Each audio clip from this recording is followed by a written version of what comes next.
लोग कहते हैं।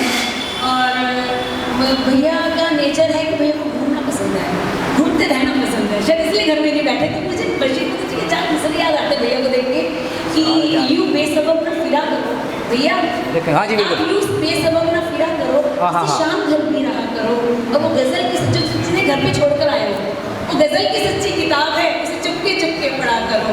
और कोई हाथ भी ना मिलाएगा जो गले मिलोगे तपाक से, कोई हाथ भी ना मिलाएगा जो गले मिलोगे तपाक से। ये नई मिजाज का शहर है, जरा फासले से मिला करो, जरा फासले से मिला करो, तो फासला रखा करो। ये मित्र भैया के लिए मैं जोरदार तालियां, बहुत जोरदार तालियां को स्वागत करते हैं। बहुत बहुत आभार सरिता जी। समस्त उपस्थित श्रोताओं को प्रणाम करता हूँ, मंच को प्रणाम करता हूँ। हमारे आज के अध्यक्ष आदरणीय जगमग जी को चरण स्पर्श, आपकी इजाज़त। बड़े भाई वेद प्रकाश मणि जी, सादर चरण स्पर्श। आशु जी, अजय तोमर जी, योगेश ध्यानी जी, गुप्ता जी और मेरे समस्त कवित्रियाँ, सभी को प्रणाम करता हूँ। मित्रों, मंच इस टाइम बहुत ऊंचाइयों पे चला गया है। ये कोई मायने नहीं रखता कि आप कितनी संख्या में हैं। और अब मैं चाहता हूँ गौरव भाई से भी कि अब आपने मतलब फ़ोटो सेशन ही कराया, अब मैं चाहता हूँ कि आप तालियां वालियां भी बजाएं।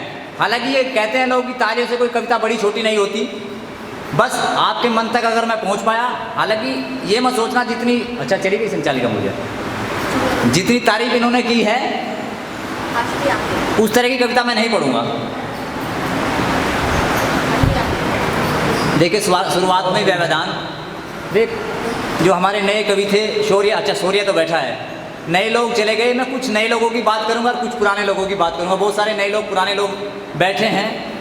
शौर्य, एक बात कही थी तूने, बस दो पंक्ति मुझे अपनी याद आ रही है, मैं वैसे ही शुरुआत कर रहा हूँ कि चिड़ियों को दाना डालते हैं, कि चिड़ियों को दाना डालते हैं और कपड़े कभी सुखाते हैं। वो कौन सा चक्कर है यार, वो छत पर आते जाते हैं। तो ये छत की बात कर रहा था बच्चा, तो भाई ये बड़ी इस उम्र में होता है। और कुछ पुराने लोग भी बैठे हैं। सुनिए साहब, मैं अपनी उम्र के लोगों की बात करता हूँ कि नई एक गजल गुनगुनानी पड़ेगी। मंच का भी आशीर्वाद चाहूँगा, जुड़ जाइए, उम्र भूल जाइए अपनी, पूरे खुल के जुड़िए इस बात। महिला शक्ति भी भूल जाओ कि कौन बड़ा है कौन छोटा है, कि नहीं एक गजल गुनगुनानी पड़ेगी और सुनाई नहीं जो सुनानी पड़ेगी। और मोहब्बत के दरिया में हलचल है कैसी, ये कश्ती भंवर में डुबानी पड़ेगी। कि मोहब्बत के दरिया में हलचल है कैसी, ये कश्ती भंवर में डुबानी पड़ेगी। और आदरणीय जगमग जी को देखिए, और तब दो पंक्ति समर्पित करता हूँ कि ये कश्ती भंवर में डुबानी पड़ेगी। और दिखेगा झुर्री में गालों का यौवन, कि दिखेगा झुर्री में गालों का यौवन, जब हाथों में चिट्ठी पुरानी पड़ेगी।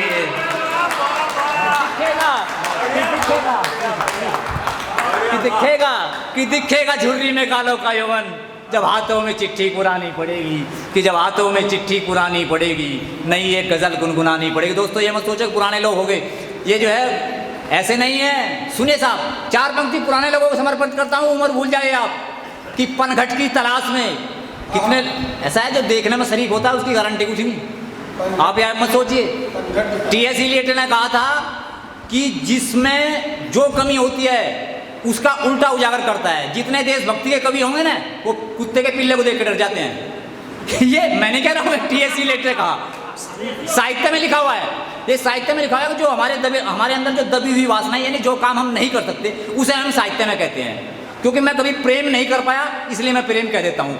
चार पंक्ति देता हूँ बुजुर्गों के नाम कि पनघट की तलाश में घर का कुआं छोड़ते हैं। जगमग जी, बस आपको समर्पित है कि पनघट की तलाश में घर का कुआं छोड़ते हैं, और मौका अगर मिल जाए तो ये भी कहाँ छोड़ते हैं। पनघट की तलाश में, कि पनघट की तलाश में घर का कुआं छोड़ते हैं, और मौका अगर मिल जाए तो ये भी कहाँ छोड़ते हैं। और मेरे शहर के बुजुर्ग फॉगिंग मशीन से हैं। फॉगिंग मशीन समझते हो? कि मेरे शहर के बुजुर्ग फॉगिंग मशीन से हैं। मच्छर एक भी नहीं मरता मगर धुआं छोड़ते हैं। कि मच्छर एक भी नहीं मरता मगर धुआं छोड़ते हैं। मच्छर एक भी नहीं मरता मगर धुआं छोड़ते हैं। मित्रों, कुछ जो आजकल के अभी सरिता मैडम चली गई, नहीं चली क्या गई, पीछे बैठे सरिता मैडम कह रही थी कि आदमी जो है इश्क में बीमार सा दिखना चाहिए। ये जो नए बच्चे हैं, अब सूर्य ने पढ़ा, सूर्य खैर माशाल्लाह ठीक ठाक है, तो आपका प्यार सरिता जैन जी ने जो है रिजेक्ट कर दिया साहब। इन्होंने कह दिया कि नहीं झूठी बात कर रहा। भाई ऐसा जवान लड़का जिसे देशभक्ति की बात करनी तो प्यार तो हम जैसे भाई सूट करता है। लेकिन सरिता मैडम मैं बता दूं, 4 पंक्ति देता हूं कि प्यार, मेरा प्यार भी कोई खास सफल नहीं रहा साहब। प्यार की छोटी सी बस बात कैसे कैसे हुई कि प्यार का गीत सुनाने के लिए आ जा तू, मेरी पुकार सुनिए सोरे भाई, तेरी उम्र में जो मैंने कहा था, अब की बात छोड़ दिए कि प्यार का गीत सुनाने के लिए आ जा तू, एक बार मुझको मनाने के लिए आ जा तू, और कोई सूरज मेरे हिस्से में नहीं लेकिन छोटा सा दीप जलाने के लिए आ जा तू। कि कोई सूरज मेरे हिस्से में नहीं लेकिन छोटा सा दीप जलाने के लिए आ जा तू। पर क्या हुआ मेरे साथ कि गली गली तुझको पुकारा, कि गली गली तुझको पुकारा पर तू नहीं आई, गली गली तुझको पुकारा पर तू नहीं आई, हो गया मैं एक बंजारा पर तू नहीं आई, और सुबह से शाम तक भटकता रहा तेरी चाह में, सूख के हो गया छुआरा पर तू नहीं आए। हो गया छुआरा कि सूख के हो गया छुआरा पर तू नहीं आई, पर तू नहीं आई। मित्रों देखिए साहब, मैं नए लड़कों को नसीहत देना चाहता हूं कि अगर प्यार करोगे तो मेरी तरह मत करना, नहीं तो अभी 4 दिन आईसीयू में रह के आया, क्या फायदा ऐसा प्यार करने से कि तेरी आंखों में जहाँ जहाँ से भी मेरे याद आएगा वहीं से मैं ऐसे ही हवा में फेंकता रहूंगा कि तेरी आंखों में, सरिता मैडम की तेरी आंखों में मोहब्बत के कुछ सवाल जरूर थे, तेरी आंखों में। अभी ये सरिता मैडम कह रहे थे कि ये सारे रसों में पढ़ लेते हो, मैं श्रृंगार रस को ओज में पढ़ के दिखाता हूँ, श्रृंगार रस को पूरी ताकत के साथ पढ़ूंगा, भले चाहे दोबारा आईसीयू में भर्ती होना पड़ जाए। कि तेरी आंखों में मोहब्बत के कुछ सवाल जरूर थे, तेरी आंखों में मोहब्बत के कुछ सवाल जरूर थे, और हमारे भी इरादों के कुछ कमाल जरूर थे, और तेरे इश्क में गर निकम्मे ना हुए होते, मोदी भले ना होते पर केजरीवाल जरूर थे। कि तेरे इश्क में निकम्मे ना हुए होते, मोदी भले ना होते पर केजरीवाल जरूर थे। दोस्तों दिल्ली में मैं अध्यापक हूँ तो इसलिए केजरीवाल का भी थोड़ा बहुत सम्मान करना जरूरी है। तो भाई इश्क भी इतना मत करो कि बुरा हाल हो जाए, ध्यान रखना साहब। अच्छा अगर आप हो तो हमारे मैं चूँकि समय बहुत ज़्यादा हो चुका है, मैं कुछ अपने बुजुर्गों को समर्पित करता हुआ एक गीत पढ़ देता हूँ। वे नए लोग चले गए, हालांकि मैं एक बात सुन लीजिए, चाहोगे तो गंभीर कविता भी सुना दूंगा। बस एक बात मैं कह देना चाहता हूँ, मुझे आज यहाँ आने में 2 बात बहुत अच्छी लगी। एक तो लड़का हालांकि चला गया, ये भी अच्छी बात नहीं है, क्या नाम था, करतल किशोर, अद्भुत कविता पढ़ी। ऐसे लड़कों को देख के सोरे ने भी खैर बहुत अच्छा पढ़ा, पर मुझे लगा कि वास्तव में अगर हिंदी कहीं बची हुई है तो ऐसे बच्चों में बची हुई है। दूसरा योगेश जानी, तो ऐसे जो कवि हैं निश्चित तौर पे कविता का भविष्य सुरक्षित है। हम चाहे कुछ भी पढ़ लें वो हमें तो छूट लिया, हमारा तो टाइम निकल गया। सुनिए साहब, अब मैं अपनी असली उम्र बता देता हूँ। मेरी उम्र 51 साल होगी, और इन नए लड़कों के ज़माने में और हमारे ज़माने में प्यार का क्या अंतर था, एक छोटा सा गीत आपको देता हूँ। पुराने लोग हैं, अपनी पुरानी बात याद कर लेना।